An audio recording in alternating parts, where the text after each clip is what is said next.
niya sa sugal, no? At komersyal pa nga, oo. Kaya nga iba-iba ang pinanggagalingan niya.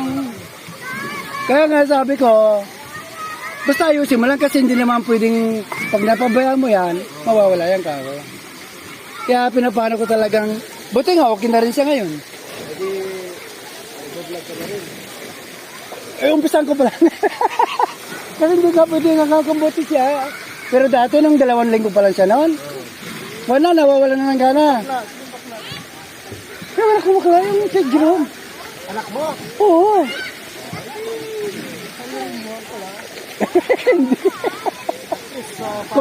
Nakablog pa nga kung kumakain sila dun sa mga kitinda sa'yo eh. Binablog pa niya yun kasi nagtatrabaho siya konstruksyon.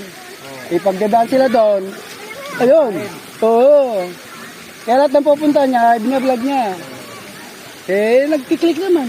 Kita na, kahit anong i-vlog mo, kita yun At kumikita ang dami, ang bilis. kasi. Tapos, mayroon pa nagpapadala sa ibang bansa, dollar pa yung pinapadala nila. Kaya ang daming nag-ano.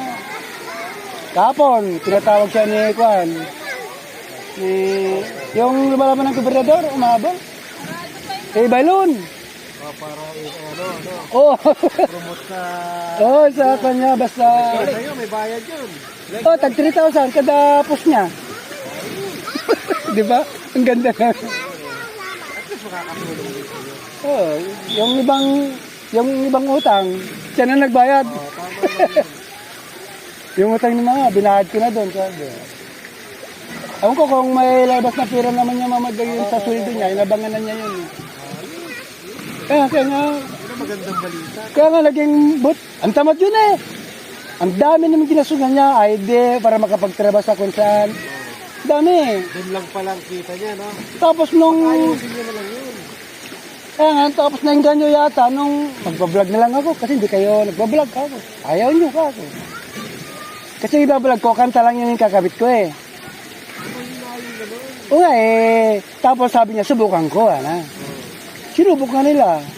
Naging okay naman. Ewan ko lang kung pupunta sila rito mamaya. Dadami ng followers niya. Ang bilis nga dumami. Ang bilis, sunod-sunod na. Tapos dami na nag-offer. Pag tumanggap pa siya ng offer ng sugal, ayun na malaki. Kaya nga eh, kuminsan tumatanggap eh. Parang mababa yata, nakukutakan yata siya eh. Hindi, ano pa lang siguro, wala. Mahirapan siguro yung ano niya, kaya bababa pa yun. Hindi, pero kung ang dami na nagtuturo sa kanya. Yung mga ibang vlogger kasi kakontak na niya. Doon ko yung mayaman yung mga ano. Kaya nga, Huwag lang siya magsugal. pinopromote lang niya. Di ba kasi isang oras lagi kakabit ko rito eh. Sige. Ikutin ko muna ito.